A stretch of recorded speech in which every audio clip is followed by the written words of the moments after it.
भाग 3। मित्रों, क्या होगा पायों का? पाए क्या खबर लेकर आएंगे? कथा को आगे बढ़ाते हैं। देववाणी चैनल को सब्सक्राइब करके रखिएगा और कथा को लाइक जरूर कीजिएगा। हाँ, यह बात तो है। अच्छा, अब तुम अपनी कहानी सुनाओ। तुम घूमने गए थे तो तुमने क्या देखा? पाय ने कहा, संसार में बहुत आश्चर्य भरा हुआ है। मैंने देखा कि यहाँ कैसे कैसे धोखेबाज लोग भरे पड़े हैं। इतना अच्छा राजा है और इतना प्रजा पालक, फिर भी उसे मारने के लिए उसके ही कर्मचारी षड्यंत्र रचते हैं।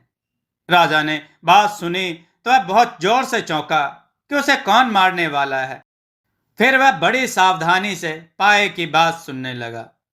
अरे, कैसे भाई कैसे? अब उत्सुकता के मारे बाकी पाए बेचैन थे। बताओ जल्दी, देर ना करो। राजा के लिए कौन षड्यंत्र करेगा भला? अरे, यही राजा का मंत्री। यह सुनकर राजा भुवन सिंह को तगड़ा झटका लगा। क्या मंत्री ऐसा कर सकता है? वह चुपचाप पाए की बात सुनने लगा। हाँ, भला है, लेकिन केवल देखने में ही है। मैंने तो पूरा नगर घूमकर खूब आनंद उठाया। आकाश से शहर में एक जगह बहुत सुंदर दृश्य और रोशनी देखकर मैं एक बाग में उतरा तो मैंने देखा कि मंत्री के बाग में कोई उत्सव हुआ था, वही समाप्त हुआ था। अब मंत्री अपने बाग में बैठा हुआ अपनी पत्नी से बता रहा था, अब कल तक तुम महारानी बन जाओगी और मैं महाराज। उसकी पत्नी बोली, मैं भला महारानी कैसे बन जाऊंगी? मंत्री ने कहा, कल राजा के पीछे पीछे मैं बाग में जाऊंगा। बाग में मंदिर है। राजा पूजा करने के लिए सवेरे सवेरे जाते हैं। मैं भी उनके साथ जाता हूं। जैसे ही राजा जल चढ़ाने के लिए मंदिर में झुकेंगे, उसी समय पीछे से तलवार का वार कर दूंगा और उनको मार डालूंगा। तुम क्या सोचती हो, आज मैंने यूं ही उत्सव किया है? अरे पगली, ये सेनापति और सामंत दावत में आए थे, यूं ही नहीं। आज हमने षड्यंत्र की पूरी रूपरेखा बना ली है। कल मैं यहां का राजा बनकर मुकुट धारण करूंगा। क्या? मंत्री की पत्नी बोली, राम राम, ऐसी बातें करते हुए तुम्हें शर्म नहीं आती? इतने अच्छे राजा की तुम हत्या करोगे, तुम्हें पाप नहीं लगेगा? उन्हीं की कृपा से हम इतने ऐशो आराम से रह रहे हैं। उनका नमक खाया है हमने। तुम्हारी बुद्धि भ्रष्ट हो गई है। मंत्री ने कहा, बेवकूफ औरत, क्या बकवास किए जा रही है? तुझे अकल भी है? मंत्री की पत्नी ने कहा, भगवान से डरो, ऐसा पाप मत करो। हमारे आगे संतान है, हमारी करने का फल उसको भुगतना पड़ेगा। मैं अपने बच्चों पर पाप की छाया नहीं आने दूंगी। मैं राजा को बता दूंगी। तब मंत्री ने उसके हाथ पैर बांधकर उसे एक कमरे में बंद कर दिया और अपने आप सोने चला गया। यह तो बहुत पते की बात कही तुमने। अब यही बात है कि अच्छा भाग्य होगा तो राजा जाग रहा होगा, वह सुन लेगा तो वह बच जाएगा, नहीं तो फिर इतने अच्छे राजा की हत्या का हमें भी बहुत बड़ा दुख होगा। दूसरे पाए बोले, यह सब बात ठीक है, अब तीसरा पहर लगने वाला है। अब इस पहर में मैं घूमने जाऊंगा। तीसरे पाए ने बाकी पायों से कहा, ठीक है भाई, तुम भी जाओ, तुम भी घूम फिर कर देखो। तब तक हम लोग तो है ही।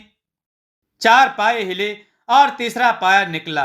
बाकी पायों ने चार पाई संभाली और तीसरा पाया उड़ता हुआ खिड़की से बाहर निकल गया। अब यह पाया क्या खबर लाएगा? राजा बड़ी बेचैनी से तीसरे पाए की प्रतीक्षा कर रहे थे। तीसरा पहर खत्म होने वाला था, उससे पहले ही तीसरा पाया भी आ गया और आकर अपनी जगह पर लग गया। बाकी पाए बोले, भाई, तुमने क्या देखा है? तुम भी हमें बता डालो। हाँ सुनो, पाए ने बोलना शुरू किया। जब उड़ता हुआ मैं आकाश में पहुंचा तो मैं चारों तरफ घूमा, कई अद्भुत नजारे देखे, खूब आनंद उठाया। एक ऐसा नजारा देखा जो मैं तुम सबको बताना चाहता हूं। क्या? तीनों पाए एक साथ बोल उठे। मैंने देखा कि एक बियाबान दुर्गम जंगल में एक जगह बहुत रोशनी हो रही है, तो मैं वहां उतरा। मैंने देखा कि एक जश्न हो रहा है। वहां लोग नाच गा रहे हैं। एक ऊंचा सिंहासन लगा है जिस पर एक भयानक शक्ल का राक्षस बैठा है। वह बहुत जोरों जोरों से हंस रहा है। उसके साथ ही राक्षस भी मौजूद हैं, लेकिन उसके दास दासियां मनुष्य हैं। तो इसमें आश्चर्य और अद्भुत बात क्या है? दूसरे पायों ने निराश होकर कहा। हमने तो समझा कि कोई अद्भुत कहानी सुनाने वाले हो। अरे भाई, सुन तो लो पहले, मैं सुना रहा हूं ना। मैंने देखा कि वह थाल में भरे मोतियों को मुट्ठियों में भर भर कर फेंक रहा है, जिसे वे लोग लूट रहे हैं। सबसे बड़ा आश्चर्य मैंने यह देखा कि मोती के बाद वह हीरे भरी थाल लुटा रहा है। जैसे ही थाल खत्म होते हैं, वैसे ही दूसरा थाल आ जाता है। मुझे आश्चर्य हुआ कि उसके पास इतने हीरे मोती कहां से आए, और हीरे मोतियों की खान है उसके पास। यह भी कौन सा आश्चर्य है? पाए बोले। अरे सुनो तो, तभी ऐसा आश्चर्य मैंने देखा जो तुम्हें सुनाए बिना मैं नहीं रह सकता। ऐसा क्या देखा तुमने? मैंने देखा कि वहां एक सुंदर राजकुमारी है। वह उसे डांटने लगा, तब वह रोने लगी और आंसुओं की जगह मोती गिरने लगे। उसके थोड़ी देर बाद उसने उसे हंसाना शुरू किया। जब वह हंसी तो हीरे झरने लगे। ऐसा अजूबा तो मैंने आज तक नहीं देखा। लेकिन मुझे इस बात का दुख हो रहा है कि राजकुमारी उसकी कैद में थी और वह बहुत उदास थी।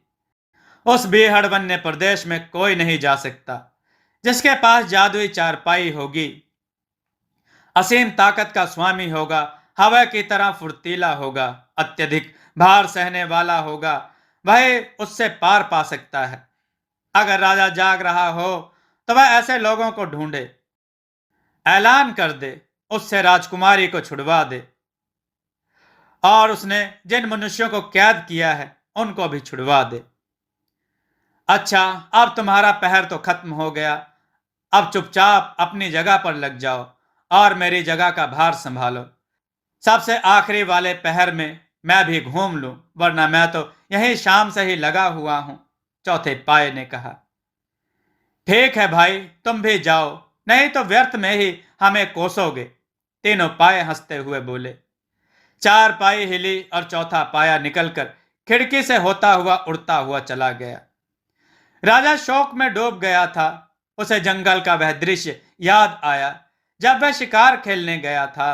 तो उसने देखा कि झाड़ियों में दो तितलियां फंसी हुई हैं। वे आश्चर्यजनक रूप से बड़ी और खूबसूरत पंखों वाली थी, लेकिन इस तरह से कांटों में बिंध गई थी कि निकल नहीं पा रही थी। राजा ने उन्हें बड़ी सावधानी से निकाला और उनके ऊपर बूटी की पत्तियों का रस निचोड़ दिया। इससे वे तुरंत स्वस्थ हो गईं।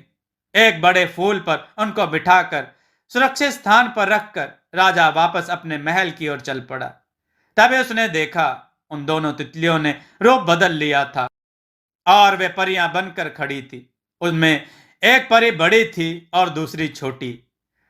बड़ी परी ने कहा, राजा भुवन सिंह, मैं तुमसे बहुत प्रसन्न हूं। आज तुमने हमारी बेटी को बचाया है। मैं रानी परी हूं। अपनी बेटी की जिद पर मैं उसको धरती लोक की सैर कराने लाई थी। तुमने उसे बचाकर मुझ पर उपकार किया है, इसलिए मैं तुम्हें आशीर्वाद देती हूं कि तुम्हारे यहां एक अद्भुत और विलक्षण पुत्री का जन्म होगा। जो हंसेगी तो हीरे झड़ेंगे और रोएगी तो मोती झड़ेंगे। थोड़े दिनों के बाद राजा के यहाँ एक विलक्षण पुत्री का जन्म हुआ। राजकुमार तो पहले से ही था, बस एक पुत्री ही नहीं थी जिसकी उसे कमी खलती थी। अब पुत्री को पाकर वह बहुत खुश हुआ। उसकी आंखों से आंसू की जगह मोती गिरते थे और हंसने पर हीरे। राजा ने उसका नाम मुक्ता रखा था। अब राजा का खजाना भरने लगा और उसका राज्य दिन दुगनी रात चौगनी प्रगति करने लगा। राजकुमार और राजकुमारी साथ साथ ही खेलते थे। दोनों राजा की आंखों के तारे और प्रजा के दुलारे थे। लेकिन धीरे धीरे मुक्ता की ख्याति चारों तरफ फैलती गई और राजा के सैकड़ों दुश्मन पैदा हो गए। एक बार एक पड़ोसी राजा ने तो हमला ही कर दिया कि वह राजकुमारी उसको मिल जाए।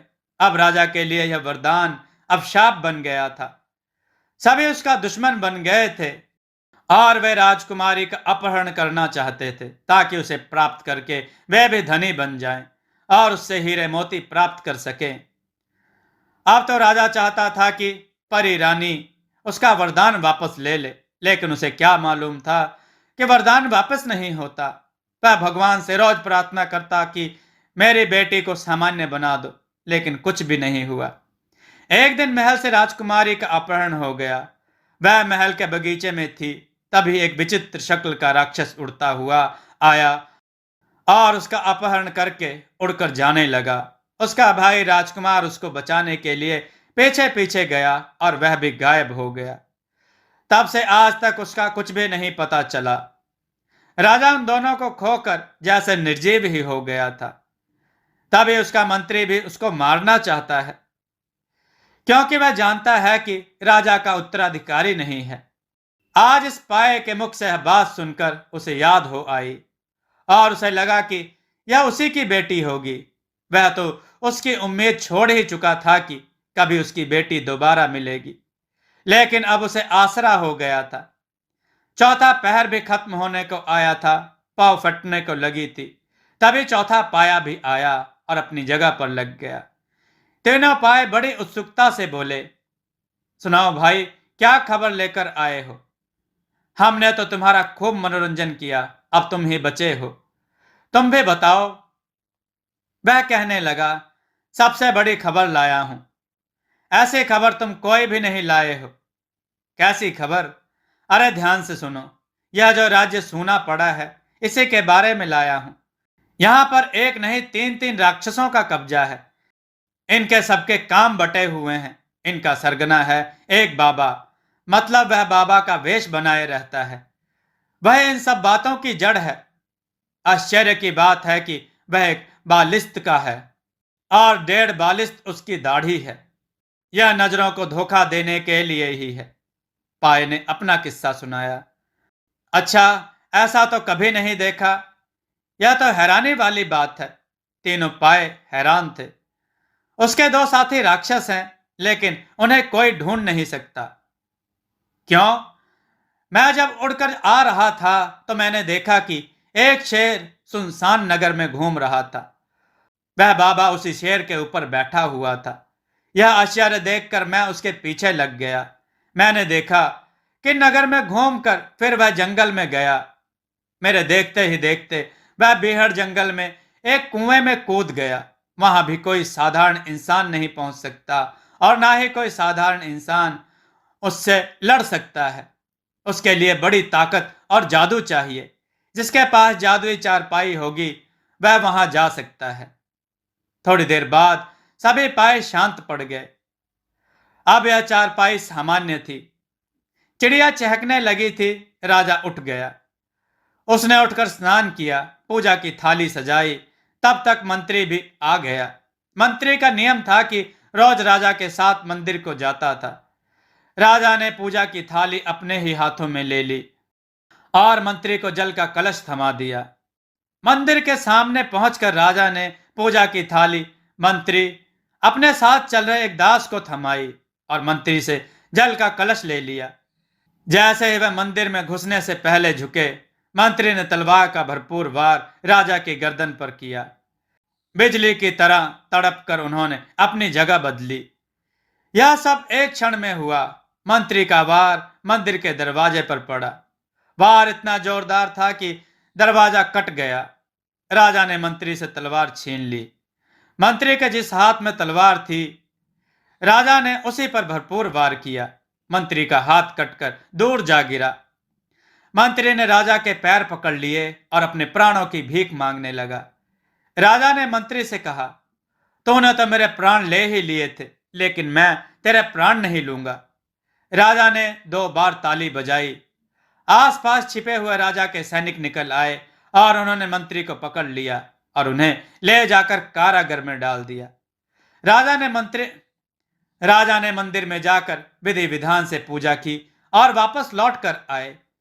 फिर एक बड़ी कार्रवाई की, जिसकी किसी को कानो कान खबर भी नहीं हुई।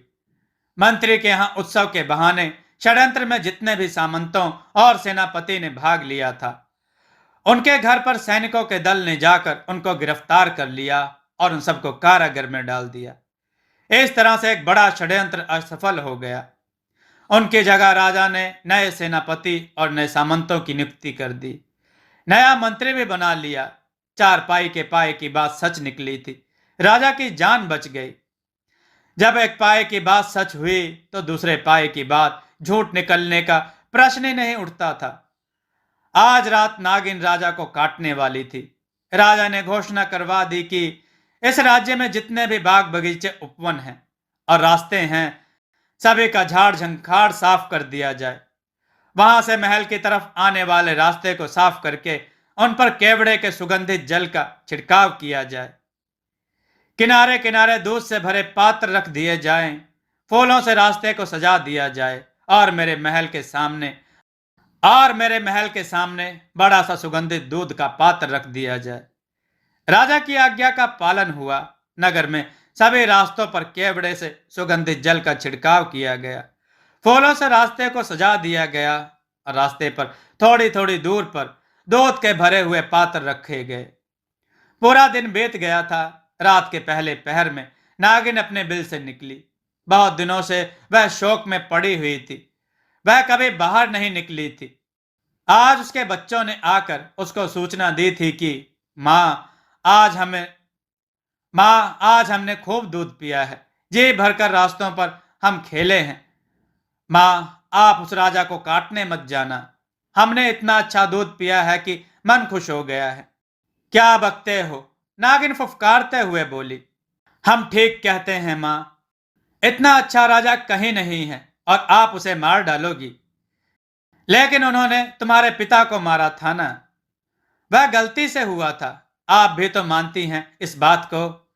बेशक गलती से मारा हो, लेकिन मारा तो था। मैं बिना काटे नहीं मानूंगी। नागिन फुफकारती हुई अपने बिल से निकली। बाहर निकलते ही उसने देखा साफ सुथरे रास्ते खुशबू से महक रहे हैं। इत्र और केवड़े की सुगंध नागिन को मदहोश कर रही थी। वह उधर उधर लौटती हुई जाती। जिधर को भी करवट बदलती, उधर से ही गुलाब की पंखुड़ियां उसके नीचे आ जाती। उसे बहुत ही अच्छा लग रहा था। थोड़ी थोड़ी दूरी पर वह सुगंधित दूध पीती जाती थी। राजा के महल तक पहुंचते पहुंचते उसका सारा क्रोध शांत हो गया था। उसे भूख भी लग आई थी। महल के दरवाजे पर ही ढेर सारा दूध रखा हुआ था, जो उसने जी भरकर पिया और मन में सोचने लगी, इतने दिनों से मैं बिल में पड़ी रहती थी। मेरे बच्चों का पालन पोषण होता रहा। अगर राजा को ऐसे ही मारना होता तो मेरे बच्चे सुरक्षित क्यों होते?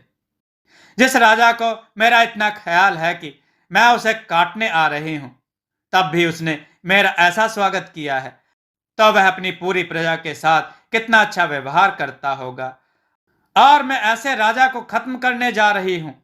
नहीं, मैं कभी ऐसा नहीं करूंगी।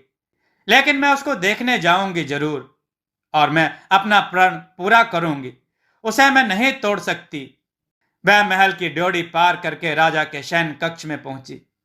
रास्ते में जिसने भी उसे देखा कुछ नहीं कहा, क्योंकि राजा का आदेश था कि नागिन आए तो उसे कोई मारेगा नहीं। राजा ने उसे आते देखा तो उसे हाथ जोड़कर प्रणाम किया और कहा, मुझे नहीं पता था कि किस समय और कैसे आपके पति की हत्या मुझसे हुई है, लेकिन मैं उसके लिए प्रायश्चित करूंगा। मैं क्षमा मांगता हूं, लेकिन फिर भी अगर आप मेरे प्राणों को लेकर ही प्रसन्न हैं, तो फिर लीजिए, मुझे काट लीजिए। राजा ने अपना पैर आगे कर दिया। नागिन फुफकारती ही आगे बढ़ी। उसने अपना फन जोर से राजा के पैरों में पटक दिया, लेकिन उसका मुंह बंद था। उसने राजा को काटा नहीं। प्रणाम करके लौट गई और कहती गई, राजा कहती गई, राजा तो शतायु हो जा और प्रजा का भला कर। राजा की जान बच गई थी और साथ ही उसे 100 बरस की उम्र जीने का वरदान भी मिल गया था। अब उसने पूरे राज्य में डुगडुगी पिटवा दी कि जिसके पास जादुई चारपाई हो, जो हाथियों की तरह ताकत रखने वाला हो, जिसके अंदर पवन का सा वेग हो, जिसके अंदर वजन ढोने का दम हो, जिसके अंदर सर्व कलाएं मौजूद हो, वह राजा के पास आए और राजकुमार राजकुमारी को मुक्त करवाए। दूसरा काम बसंत नगर को राक्षसों के चुंगल से बचाए। उन्हें बहुत बड़ी धनराशि मिलेगी और जो राजकुमारी मुक्ता को वापस लाएगा तो उसी से उसका विवाह होगा। इधर जंगल में जो रतन सेन, पवन सेन, बलवान सिंह और दया सिंह की टुकड़ी रह रही थी, उन तक यह खबर पहुंच गई, क्योंकि रोज एक आदमी काम करने के लिए पड़ोस के राज्यों में जाता था क्योंकि रोज एक आदमी काम करने के लिए पड़ोस के राज्यों में जाता था और काम ढूंढकर काम करके आता था। जैसे उन्हें यह खबर मिली, वे चारों सिर जोड़कर बैठ गए और कहने लगे, दो काम हैं। एक काम तो है बसंत नगर को राक्षसों से मुक्त कराना, दूसरा राजकुमार और राजकुमारी को राक्षसों के चुंगल से छुड़ा कर लाना। इनमें जो जो शर्तें हैं वह हम सब चारों में ही मौजूद हैं। बलवान सिंह के पास ताकत है, पवन सेन के पास पवन सी फुर्ती है, मेरे अंदर सर्व कलाएं हैं और दरियाई सिंह वजन को ढो सकता है। इन सब कामों में हम चारों ही लोग जुड़ेंगे। हमारी जादुई चारपाई अब हमारा साथ देगी। राजकुमार रतन सेन ने अपने साथियों को बताया कि मुक्ता का अपहरण अगर राक्षसों ने किया है और बसंत नगर भी राक्षसों के कारण वीरान पड़ा है, तो फिर इन दोनों में कुछ ना कुछ संबंध जरूर है। अगर हम जादुई चारपाई पर बैठकर कहें कि जहां राजकुमारी कैद है वहां ले चलो, तो वह पहुंचा देगी। लेकिन हम ऐसे सीधे राजकुमारी को मुक्त कराने के लिए वहां पहुंच भी जाएं, तो हम उनकी चालबाजी को नहीं समझ पाएंगे कि उनके पास कितनी शक्ति है, वे कितने मायावी हैं, और हम उनसे हार जाएंगे। इसलिए पहले हमें समझना होगा कि वे कितने हैं, कहां कहां रहते हैं और उनकी शक्ति कितनी है। यह तो निश्चित है कि वे राजकुमारी को मार नहीं सकते। यह तो निश्चित है कि वे राजकुमारी को मार नहीं सकते, क्योंकि उससे उन्हें हीरे मोती मिलते हैं। इसलिए इसमें जल्दबाजी करने की जरूरत नहीं है, बल्कि जरूरत इस बात की है कि उनको हरा दिया जाए। इसके लिए हमें एक योजना बनानी पड़ेगी, उसके अनुसार ही कार्य करना पड़ेगा, वरना हम असफल हो जाएंगे। सही कहते हैं, दरियाई सिंह ने अंगड़ाई लेकर कहा। जो भी काम हो मैं सबसे पहले तैयार हूं, बस यही है कि खाना पीना ढंग से मिलता रहे। अबे तू क्या तैयार है? तैयार तो हम सब हैं, बलवान सिंह और पवन सिंह ने कहा। और भाइयों, एक बात का ध्यान रखना, किसी दिन अगर खाना कम पड़ जाए तो हम सब अपने अपने हिस्से का इसके लिए रख दिया करेंगे। सब लोग हंसने लगे। तो फिर क्या निश्चय किया है? पवन सिंह ने पूछा।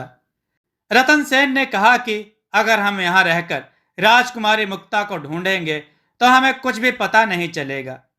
हम सब चलकर बसंत नगर में रहेंगे और देखेंगे कि आखिरकार लोग क्यों भाग गए, उन्हें क्या दिखा था और कौन आता था। जब हम रहेंगे तो हमको देखकर जो भी बला है वह जरूर आएगी और हमें उसके माध्यम से पता चलेगा कि यह नगर क्यों खाली हुआ है, और उन राक्षसों के बारे में भी कुछ ना कुछ पता चलेगा, और इनका कुछ ना कुछ संबंध राजकुमारी मुक्ता से जरूर होगा। मित्रों, क्या होगा मुक्ता का? क्या ये चारों उसे बचा पाएंगे और इनका क्या होगा? देववाणी के साथ बने रहें, कथा को लाइक जरूर करें, चैनल को सब्सक्राइब करके रखें। दोस्तों, आपको यह कथा कैसी लगी? अपने विचार और सुझाव कमेंट में जरूर दें। हमारी कथाओं को लाइक करें, हमारे चैनल को सब्सक्राइब करना न भूलें, हमारी कथाओं को शेयर जरूर करें, जिससे लोगों को अच्छा ज्ञान प्राप्त हो। जय श्री राम भक्तों।